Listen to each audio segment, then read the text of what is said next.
Assalamualaikum warahmatullahi wabarakatuh. Mari kita awali bersama dengan bacaan basmalah. Bismillahirrahmanirrahim. Baik, pertemuan ini kita akan melanjutkan pembahasan terkait dengan tabel periodik unsur dengan subtopik sejarah perkembangan tabel periodik unsur. Jadi nanti akan kita bahas tabel periodik unsur mulai sebelum adanya keteraturan sampai sekarang yang kita kenal, yaitu tabel periodik unsur panjang. Jadi ini secara garis besar merupakan pembahasan dari struktur atom dan tabel periodik yang merupakan materi di kelas 10 semester gasal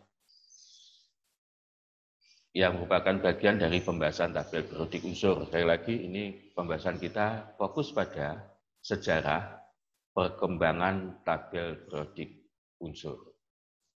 Tabel periodik unsur sendiri jadi bermula jadi pada akhir abad ke-18 ini memang baru sedikit unsur itu yang dikenal, jadi baru 26 unsur. Jadi orang itu mudah untuk menghafalkan unsur apa saja, bagaimana sifatnya dan sebagainya.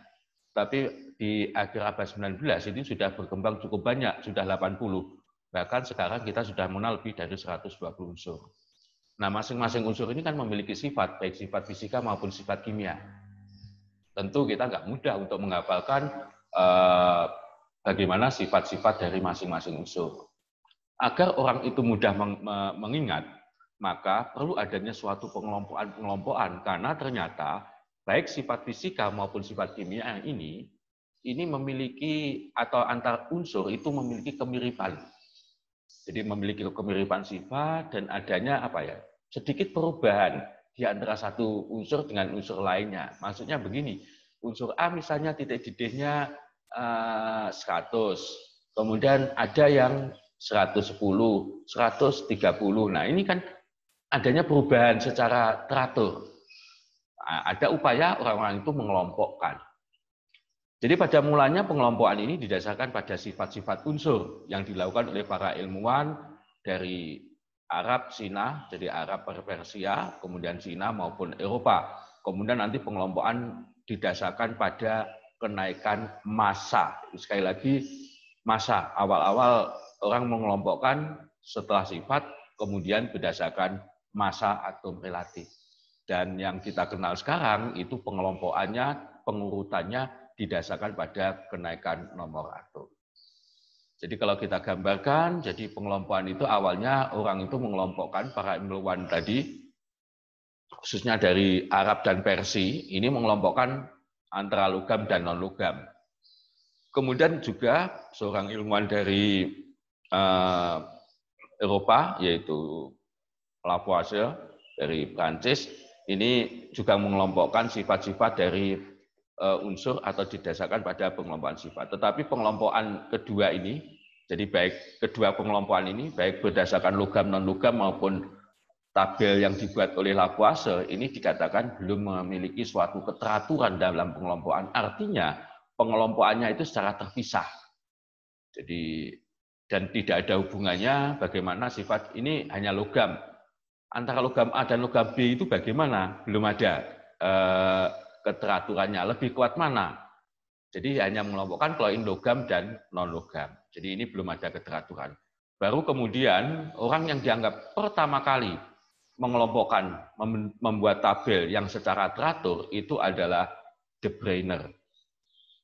Dan kemudian nanti diikuti oleh Newland, dan ini yang nanti cukup terkenal, dua orang, meskipun yang kita kenal nanti adalah yang kedua, yaitu Mendeleev. Antara Lothar Meyer dari Jerman dan Mendeleev. Ini dia menemukan hampir bersamaan, tetapi yang kita kenal sekarang itu adalah Mendeleev. Jadi dia melakukan secara bersamaan. Dan terakhir yang kita kenal sekarang adalah tabel periodik modern atau juga dikenal dengan tabel periodik panjang. Baik, kita bahas satu persatu. Jadi tadi sudah saya sebutkan pengelompokan awal itu ilmuwan hanya mengelompokkan antara logam dan non-logam. Jadi saat itu baru sedikit unsur yang ditemukan. Jadi sekitar 20, ada yang 26. Jadi di sini ada 16 unsur logam dan sisanya adalah non-logam. Jadi ilmuwan hanya mengelompokkan logam dan non-logam gitu aja. Kalau dalam bahasa Arab yaitu lugham dan laisa lugham. Ini juga Lavoisier saat itu juga mengelompokkan, awalnya mengelompokkan unsur, itu juga logam dan non-logam. Tetapi kemudian Lavoisier tidak hanya logam dan non-logam, dia mengembangkan sifat itu tidak hanya dua, logam dan non-logam, tetapi juga golongan gas, tanah, logam, dan non-logam. Kalau kita lihat beberapa pengelompokan menurut Lavoisier seperti pada tabel itu. Jadi gas, non-logam, logam, dan tanah. Ada beberapa unsur-unsur yang ada di situ. Silakan nanti bisa kalian pelajari sendiri. Di Cina juga kita mengenal pengelompokan itu menjadi 4, yaitu tanah, angin, air, dan api. Dan juga kita mengenal unsur yang dan yin, jadi unsur yang bagus dan yang jahat. Sedangkan orang pertama yang sebagai mengelompokkan dalam bentuk tabel dan memiliki keteraturan adalah De Brenner. Sehingga nanti teorinya atau hukum yang dikenal yaitu dengan istilah triad De Brenner.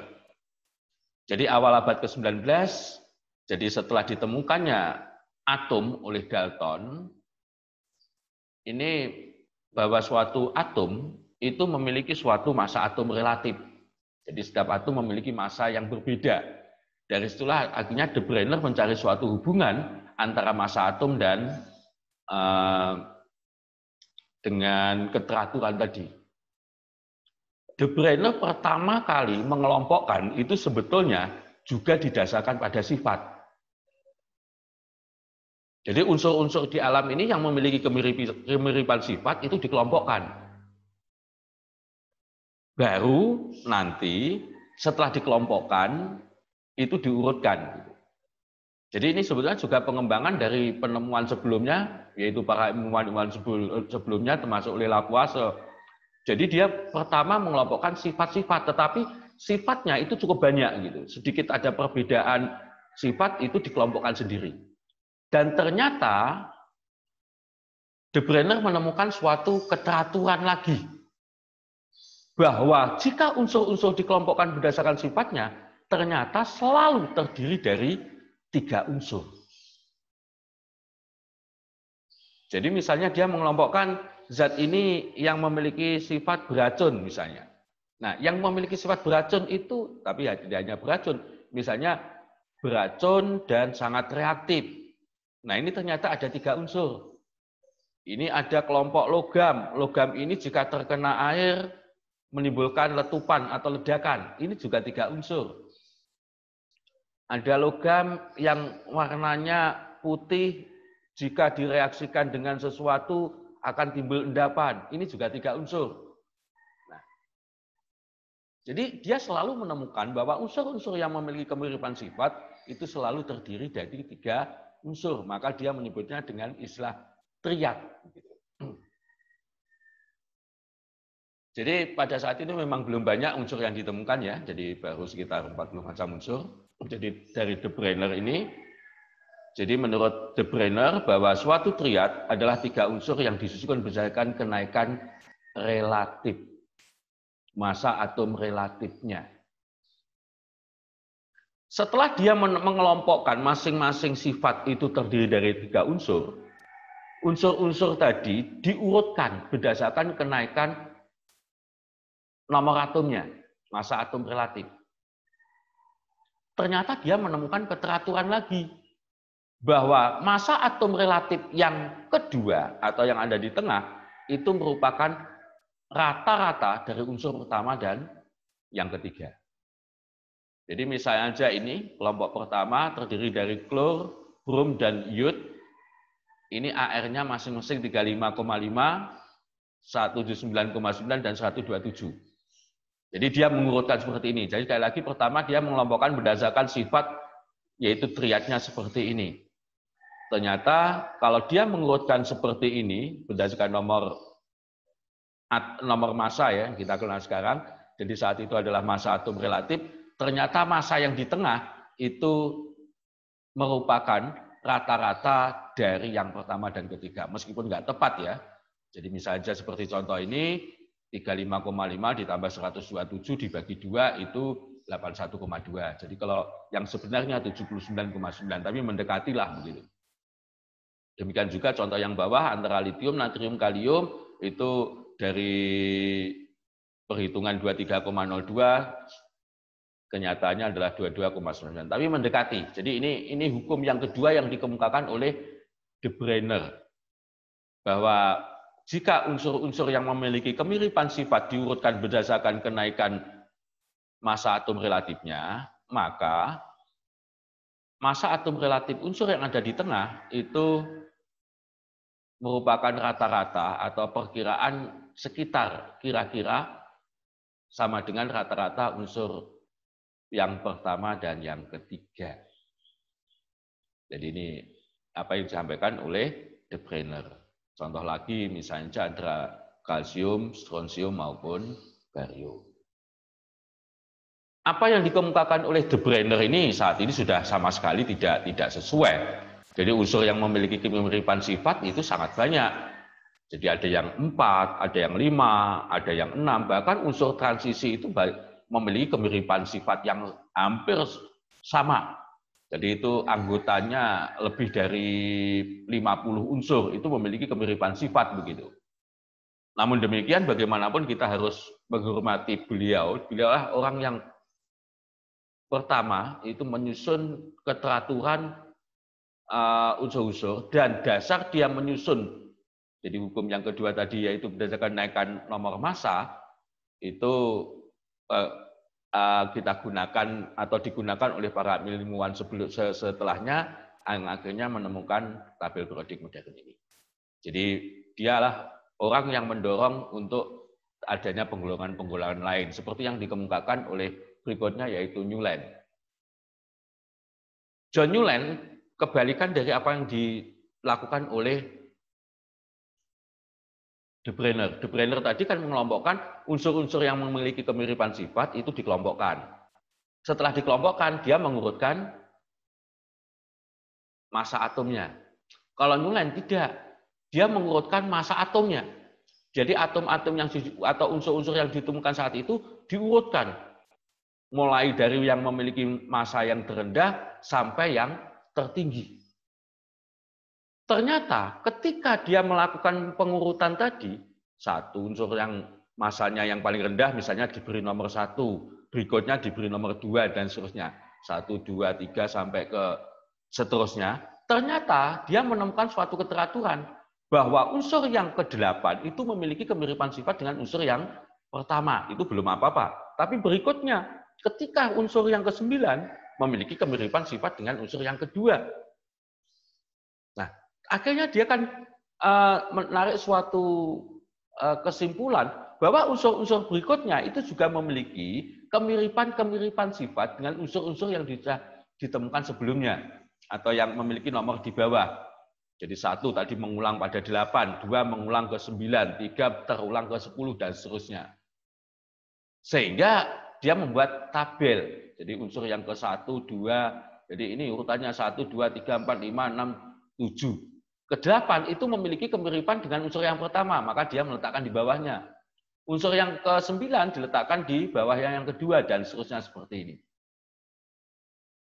Nah, kalau kita lihat tabel ini, ke kanan ini kan ada 7 kolom. Dan saat itu sedang di abad pertengahan itu kan sedang berkembang mengenai musik. Jadi kalau ini dituliskan, kalau ini misalnya dituliskan dengan angka ini 1, 2, 3, 4, 5, 6, 7. Angka 8 tidak dituliskan 8, tapi 7 misalnya dengan aksen. Kemudian 7 ini dengan 1 aksen. 8 dengan 9 dengan 2. Tadi yang 8 itu dengan 1 aksen. Yang 9 itu dengan 2 aksen. Yang ke-10 dengan 3 aksen dan seterusnya. Sehingga yang kita temukan kan 1 sampai 7, bawahnya 1 sampai 7 lagi tapi dengan aksen 1. Bawahnya lagi itu kan 1 sampai 7 tapi dengan aksen 2 dan seterusnya. Nah, ini kalau kita lihat itu seperti tangga nada gitu. Nah, tangga nada itu kalau di musik ya, ini kan disebut dengan oktav. Sehingga apa yang dikemukakan oleh New Line ini kita kenal dengan istilah oktav New Line. Jadi tabel yang ditemukan saat itu seperti ini. Dari tabel tadi.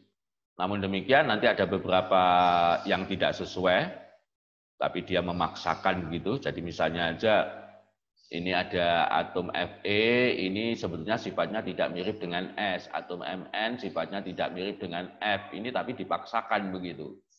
Bahkan tapi nanti atom B ini hampir mirip, tetapi saat ini ternyata tidak sesuai gitu. Sehingga ini beberapa kelemahan dari New Line. Selain tadi yang dipaksakan, juga ada beberapa kotak yang diisi itu lebih dari satu unsur. Baru kemudian ini yang dianggap sebagai peletak dasar dari tabel periodik modern, yaitu antara Dmitri Mendeleev dan Lothar Meyer. Dua orang ahli yang berbeda negara, Lothar Meyer dari Jerman dan Dmitri Mendeleev itu dari Rusia. Dua orang ini melakukan pengembangan apa yang dilakukan oleh New Line. Ya tentu saat itu dia dua negara yang berjauhan ya, belum ada komunikasi ya, tentunya belum ada HP ya, telepon aja belum. Jadi dia hanya mendengar apa yang dikemukakan oleh New Line, kemudian dua orang ini melakukan percobaan begitu. Hanya bedanya, jadi dia untuk Lothar Meyer dia nanti lebih fokus pada sifat fisika, sedangkan Mendeleev ini berdasarkan sifat kimia. Dasar utamanya sama, yaitu dia mengurutkan berdasarkan kenaikan nomor massa atau massa atom, kemudian dia mengelompokkan kemiripan sifat.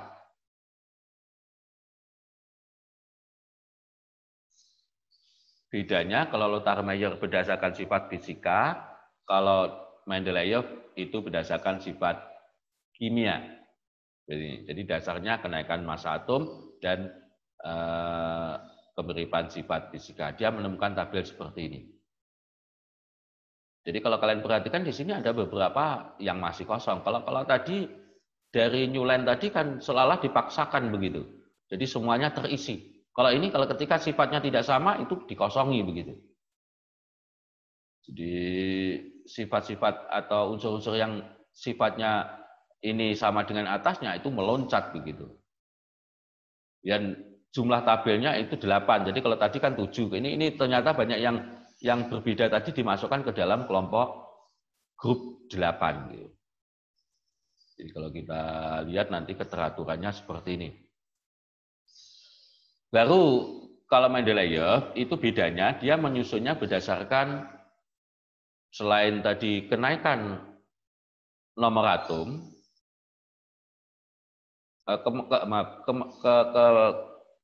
kenaikan massa atom, dia juga menyusunnya berdasarkan sifat kimia. Jadi ternyata bahwa sifat unsur itu merupakan fungsi periodik dari massa atom relatifnya. Jadi artinya mengalami perubahan keteraturan gitu. Tabelnya seperti ini, mirip seperti yang dilakukan oleh Lothar Meyer yang merupakan pengembangan dari New Line tadi. Jadi ini hebatnya, jadi dua orang ahli berbeda negara, tidak pernah komunikasi, dengan menggunakan dasar utama yang sama, yaitu kenaikan massa atom, tetapi berbeda pengelompokannya. Yang satu berdasarkan sifat fisika, yang satunya berdasarkan sifat kimia, ternyata menghasilkan tabel yang mirip.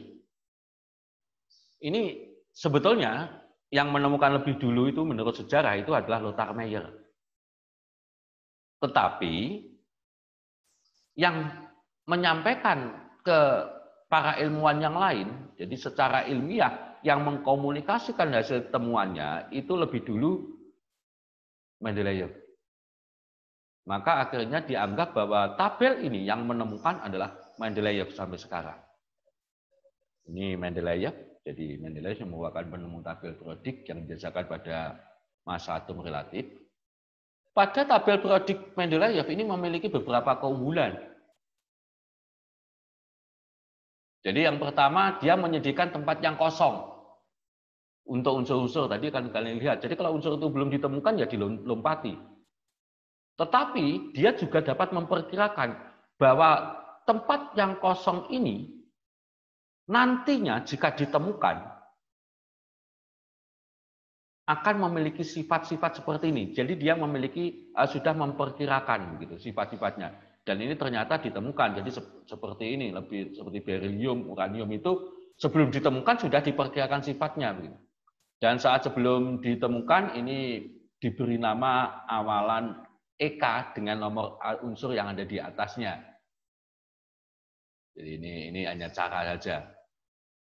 Tetapi sekali lagi apa yang ditemukan oleh Mendeleev ini tentunya memiliki beberapa kelemahan, diantaranya ada beberapa unsur yang terbalik cara menyusunnya. Jadi dia karena lebih fokus pada pengurutan tadi, jadi dia agak tidak konsisten. Ketika unsur itu memiliki perbedaan sifat, dia berani membalik. Hanya dia tidak bisa menjelaskan mengapa dia dibalik.